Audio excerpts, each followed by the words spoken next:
के लिए संकल्प लिया है कि ऐसा इतिहास बनाऊंगा जो भूते न भविष्यति, ऐसा परिवर्तन होगा, ऐसा चमत्कार होगा जिसको दुनिया नमस्कार करेगी। इनका इतना बड़ा संकल्प, न तुमने इतिहास से अपने लिए गुरु को पहचान पाया। अरे इतिहास तो अपनी मजबूती के लिए, इन लोगों ने कैसे पाया, कैसे काम किया, तो इतिहास पढ़ करके अपने में मजबूती आ जाती। और तुम्हारे सामने तो 3-3 युगों का इतिहास रखा, सतयुग, त्रेता, द्वापर का, तुमको तो शंका होनी ही नहीं चाहिए। लेकिन ऐसा मालूम देता है तुमने किसी युग के इतिहास का सम्मान किया ही नहीं, तुमने इतिहास का भी उपहास किया है, उसकी भी सजा मिलेगी। और वर्तमान में महापुरुषों के वचनों को नहीं माना, उसकी सजा अलग करनी पड़ी। तो तुमने सजा गुनाह के सिवा कौन सा काम किया है? तो लेकिन सभी अपने काम में तत्पर, गुरु का आदेश सिर माथे रखकर इंतजार कर रही भगवान राम का, और जो सेवा है वो बराबर कर रही। एक दिन ऋषि कुमार सरोवर में स्नान करने जा रहे थे, सबरी झाड़ू लगा रही थी, तो उसके तन का कपड़ा कई ऋषि कुमारों को छू गया होगा, तो बहुत गालियां दी उन्होंने, नीच, छोड़ी जात की, कुरु पुतला, बहुत गालियां देके अपमान किया। लेकिन उसको तो ये कुछ सुनाई ही नहीं दे रहा, उसको तो अपने गुरु के वचन और इंतजार में भगवान का, इसके सिवा उसके दिमाग में कुछ नहीं। जब वो सब सरोवर में स्नान करने गए तो सरोवर का रंग लाल बिल्कुल हो गया। तब भी सभी को ही दोष लगा रहे, अपनी कुटिलता पर दोष नहीं लगा रहे कि मैंने किसी गुरुभक्त का अपमान किया है। जिसको गुरु ने आदेश दिया रहने का, गुरु ने भगवान जिसके घर आएगा ये भी इस तरह से इंतजारी का, उसका इन्होंने अपमान किया, उसकी सजा कि सरोवर भी नाराज हो गया। तुम मेरे में नहाने के योग्य नहीं हो, तुम किसी गुरुभक्त का अपमान करके आए हो, अपने गुरु भाई बहन का अपमान किया तुमने। लेकिन वो बेचारे अज्ञानी थे, वो सबरी पर ही दोष लगा रहे कि उसका कपड़ा छू गया इसलिए सरोवर नाराज हो। जब 12 वर्ष का समय जैसे जैसे नजदीक आ रहा, वो पावन घड़ी इंतजारी की, इंतजारी के बाद जो चीज मिलती है वो कितनी महान होती है, कितनी सुखद होती है, कितनी शांति देने वाली, सुकून देने वाली। जब ये प्रचार हुआ जंगल में कि भगवान राम आ रहे हैं, भगवान राम आ रहे, तो जो बड़े बड़े आश्रम ऋषियों ने बना के रखे थे, सब सोचा कि हमारा आश्रम बढ़िया है, हमारे आश्रम में भगवान है। वो कह रहा हमारा बहुत अच्छा है, बहुत बड़ा है, हमने बहुत सजाया है, सबके दिमाग में यही थी। लेकिन गुरुवाणी गुरु वचन कभी असत्य नहीं होते। मतंग ऋषि ने ये कहा सबरी तेरे घर भगवान राम आएंगे। गुरु के वचनों के आधार पर सीधे चलकर भगवान राम सबरी के आश्रम ही पधारे। गीत में कही नहीं है, सबकी तैयारियां धरी किसी की नहीं गई। क्या गुरु किसी की तैयारी में है? क्या भगवान किसी की तैयारी में खुश है, या किसी रात पाठ मकान महल में रहकर खुश है? तो प्रेम के भूखे है। कहा प्रेम से प्रकट हो में जाना। अगर तुम्हारे में प्रेम है, जहां का वहां तो हमको बुला लो, प्रकट कर लो, लेकिन धन दौलत, मान सम्मान, जात बिरादरी बनेगी, ये सब लिखा पड़ी तुम्हारे घर में है। और तुमने उस समय के सम्राट मालिक भगवान को नहीं पहचान पाया, तुमको तुम ऊपर में मिल गए, कुछ नहीं किया। न त्याग, न तपस्या, न नियम, न संयम, न घर गृहस्थी छोड़ा, न परिवार बाल बच्चे, न पति पत्नी, न खेती दुकान, आपने बंद किया। आपको घर बैठे परमात्मा पाने की युक्ति है, तो परमात्मा से मिलने की युक्ति किसने दी? सम्राट गुरु ने। उसी समर्थ गुरु को तुमने भुलाया है। क्या तुम्हारा अपराध छोटा मोटा है? विचार करो आप थोड़ा सा। और वो सबरी 12 वर्ष सारे जंगल के पेड़ों का फल चक चक करके, कौन खट्टा कौन मीठा, यहाँ लोगों ने लिख दिया तो सबरी ने जूठे पेड़ खिलाई थे। अरे जूठे का मतलब है चक करके। जब 12 वर्ष शक्ति रही तो उसको पता नहीं चला कि पेड़ का मीठा किसका खट्टा है। तो मोड़ने वाले तो बहुत सब मोड़ देते करता। तो जब सबरी के यहाँ पर आए, सबरी बड़े प्रेम से घरों को दे रही है। ऐसा प्रेम देख करके राम ने कहा, निश्चल भक्ति प्रेमा भक्ति की खान धर्म है। ऐसा तो प्रेम कभी खाने में हमको अनुभव में भी नहीं आया। मेरी माँ कौशल्या ने भी इस तरह से प्रेम से कभी भोजन नहीं कराया। जो तेरे अंदर निश्चल भाव है, निष्कपट। मैं तुम्हारी प्रेमा भक्ति पर बहुत खुश हूं। और सबरी, मैं आज तुमको आशीर्वाद दे रहा हूं जो मैंने अपने किसी भक्त को नहीं दिया। न अंगद को, न नंदील को, न मतलब यानी जामन को, न हनुमान को, न सुतीक्षण को, न विभीषण को, न सुग्रीव को। मैं वो उस भक्ति का तुमको वरदान देने जा रहा हूं। तुम्हारी प्रेमा भक्ति से मैं बहुत प्रसन्न हूं। ऐसा भक्त कोई कोई नजर आता है जिसके अंदर कोई कामना नहीं, कोई इच्छा अभिलाषा, कोई ख्वाहिश और तमन्ना मुराद नहीं, केवल अपने मालिक को देखने की, बाकी कुछ नहीं चाहिए। दया की भीख और संसार की कोई भीख नहीं। तो भगवान राम ने कहा, सभी मैं तुम्हारी प्रेमा निश्चल भक्ति से बहुत प्रसन्न हूं। आज मैं वो भक्ति का उपदेश करने जा रहा हूं जो मैंने किसी बड़े भक्त के लिए नहीं किया। तो क्या उपदेश था? नवधा भक्ति। नवधा भक्ति 9 द्वारों की। इस मनुष्य मंदिर में 9 दरवाजे, 9 द्वार, 2 आंख के, 2 कान के, 2 नाक के, 1 मुंह, नीचे बुधा और का। इन 9 दरवाजों को जिसने कंट्रोल नियंत्रण में कर लिया उसके पास शक्ति का भंडार होगा, वही दर्शन दीदार कर सकेगा। तो क्या कहा है?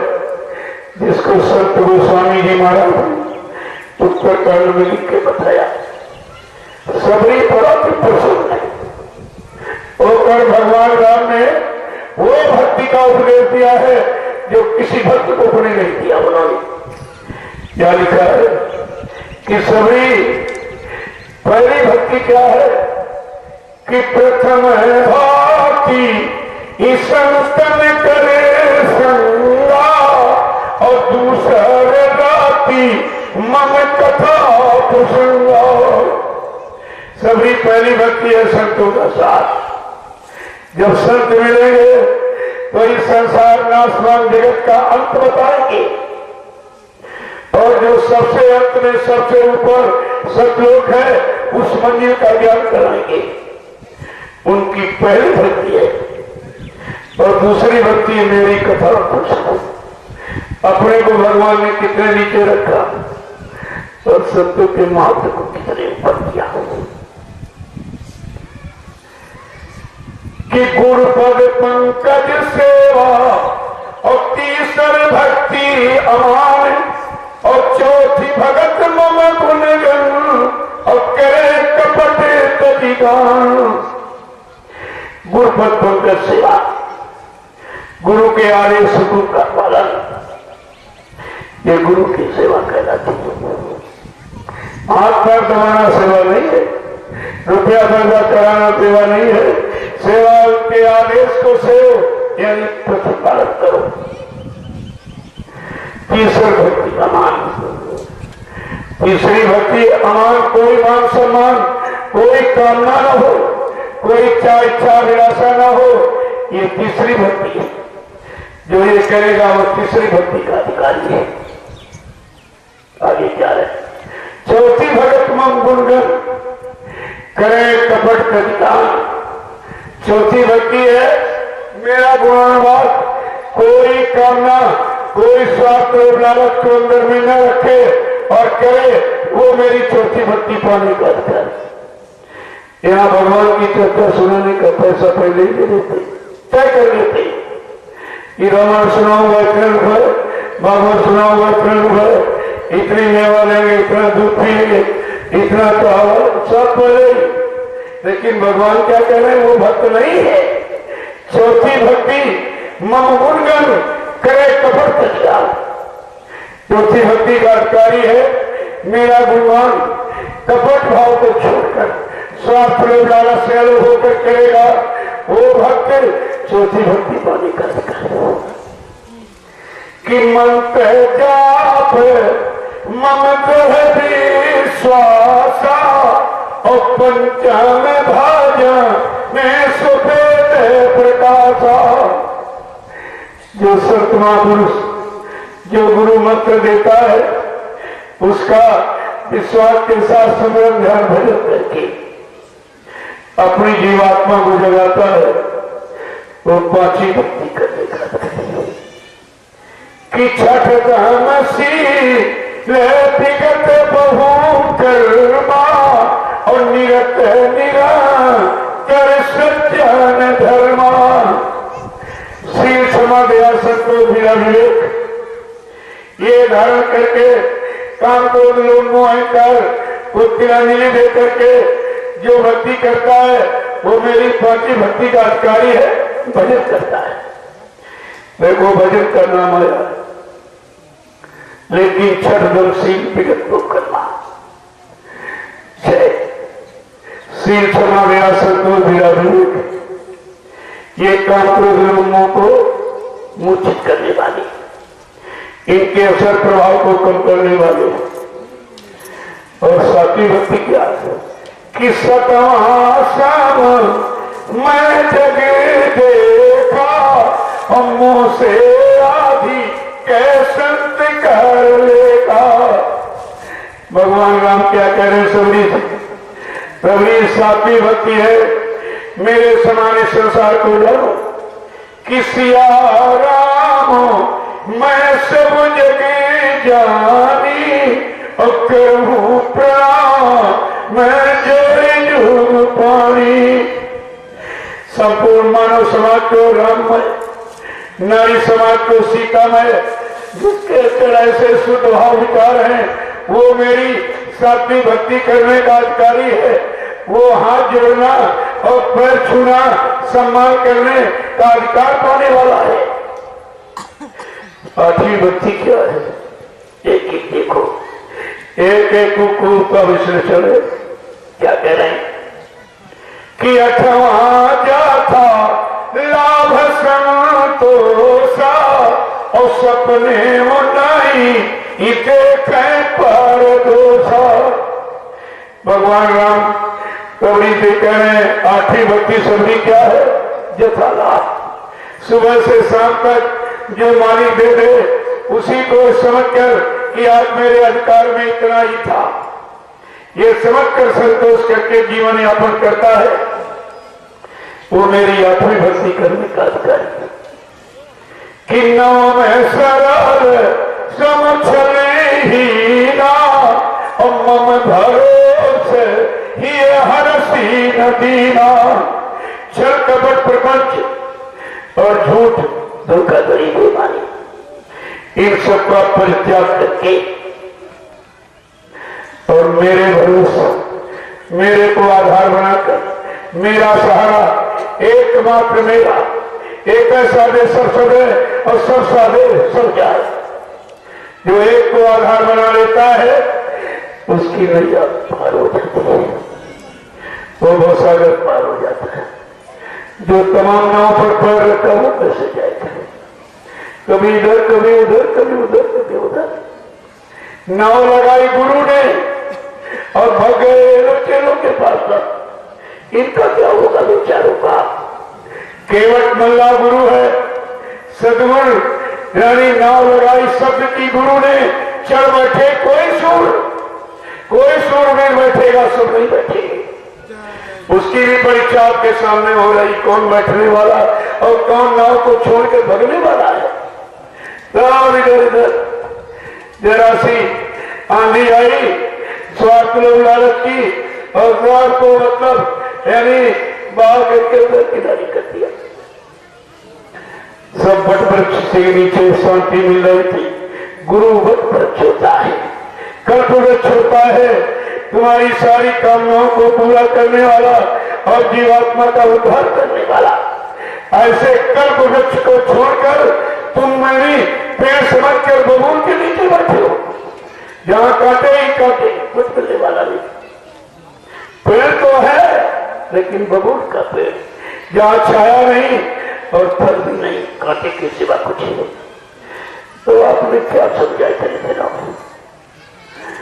तो प्रेमियों, इसलिए महापुरुषों ने कहा भक्त बनना और भक्ति करना दोनों कठिन है। कोई कोई बिरला भक्त होता है। भगवान राम के साथ सुग्रीव, नंदी, नंगा, जामुन सब लगे थे, लेकिन पूजा